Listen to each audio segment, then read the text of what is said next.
c'est vraiment comment le nazisme, à peine arrivé, en fait, s'infiltre dans les corps, dans les rapports, et rend la vie proprement impossible, crée des situations inextricables entre les gens.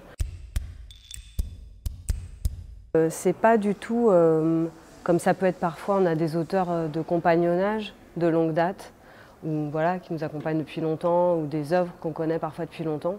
Là, c'est pas du tout le cas. Donc je ne suis pas une spécialiste de Brecht, je commence par dire ça. Et j'ai vraiment découvert la pièce isolément de son théâtre, quoi. C'est-à-dire, voilà, j'ai eu envie de lire cette pièce que je connaissais pas, que j'avais jamais lue et qui, en fait, à partir de là, ne m'a pas lâchée. J'ai pas décidé tout de suite de la monter, mais j'ai été voilà, frappée de découvrir cette pièce sans justement connaître tout le théâtre de Brecht, donc voilà, sans être dans une démarche. Sa contemporanéité m'a frappée et m'a accompagnée. Je voyais assez vite que ça posait des questions de mise en scène, enfin des défis à la mise en scène par sa structure, parce qu'elle est très explosée, c'est un ensemble de tableaux, enfin voilà. Parfois, il y a des pièces où il peut y avoir une immédiateté aussi de vision de mise en scène. Là, ce n'était pas le cas. J'étais plutôt appelée par les situations humaines, en fait, qui sont dépliées dans la pièce. Et donc voilà, ça s'est fait comme ça, en fait, finalement, le fait d'aller à cette pièce. J'ai pris, on pourrait dire, la moitié des tableaux. Enfin, au final, il y en a 13. En fait, assez vite, je me suis dit que j'allais pas garder tout l'ensemble, parce qu'on pourrait monter tout l'ensemble, mais ce serait très très très long, donc c'est un choix aussi. Et j'avais envie que ça tienne sans entracte, enfin voilà, que ce soit comme une sorte d'immersion du début à la fin.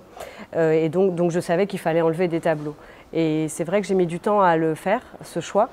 Au début, je voulais faire un équilibrage de tableaux qui se ressemblent, voilà, comme passer par la raison et me dire ah tiens finalement dramaturgiquement peut-être celui-là serait moins nécessaire, mais en fait non, en fait c'est des deuils de couper des tableaux parce qu'ils sont tous très très beaux.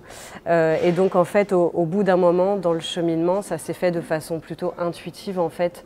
Un peu comme on composerait un opéra, ou enfin de façon du coup assez musicale, à force de les connaître et de les côtoyer.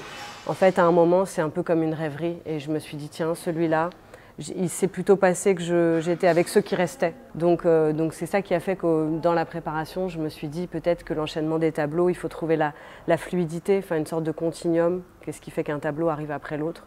Donc voilà, ça s'est fait un petit peu de manière finalement un peu sauvage. Les scènes sont toutes très différentes. Il y en a des plus ou moins longues, il y a des longs tableaux, donc il y a évidemment les scènes emblématiques, mais en même temps ce qui frappe c'est que des tableaux petits, il arrive à faire des condensés de vie, puisque c'est que des situations de vie qu'on prend en cours, quoi.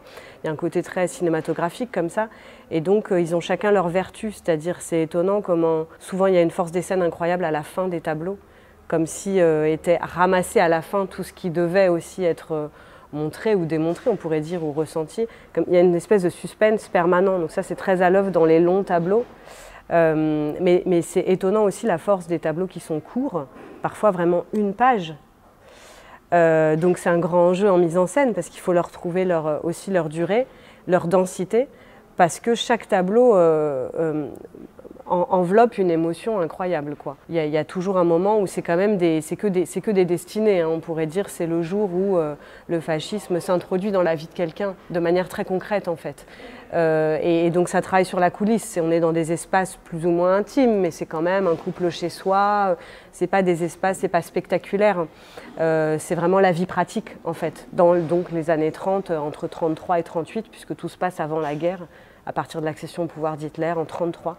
Jusqu'en 38. Donc c'est vraiment comment le nazisme, à peine arrivé, en fait, s'infiltre dans les corps, dans les rapports, et rend la vie proprement impossible, crée des situations inextricables entre les gens, et crée un ensemble de rapports complètement sous le régime de la censure, de l'autocensure, parce que la délation est là possiblement tout le temps, donc une possible arrestation tout le temps.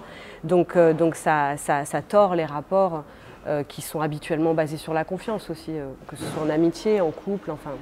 Effectivement, la citation, elle est très importante pour moi, elle dit tout.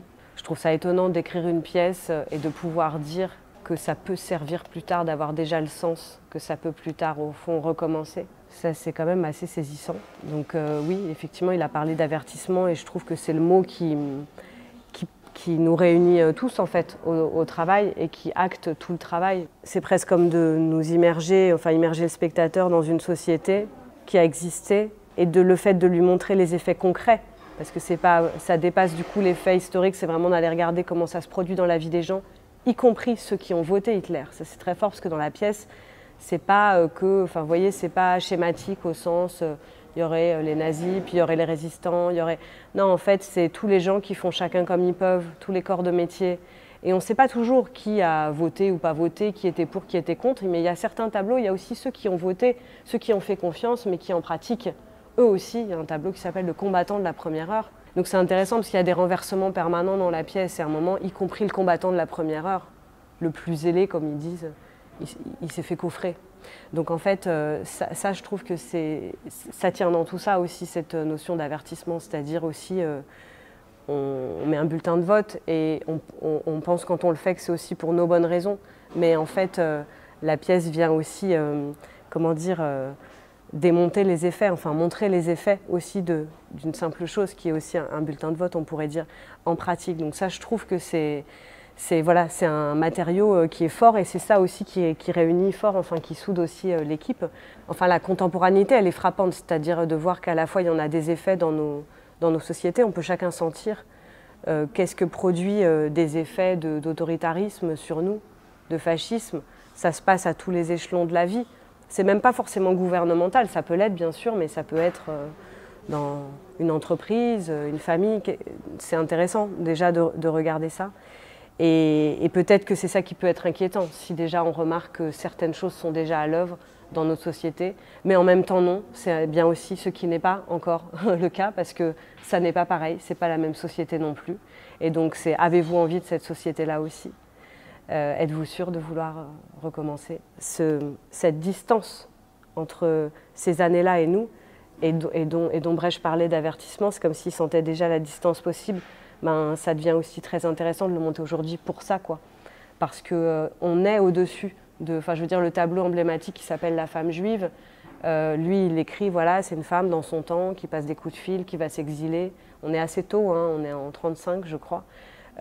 Forcément, ça prend une force incroyable pour nous parce qu'on a le poids de l'histoire. Donc je trouve cette confrontation des deux est très émouvante, en fait, aujourd'hui pour nous.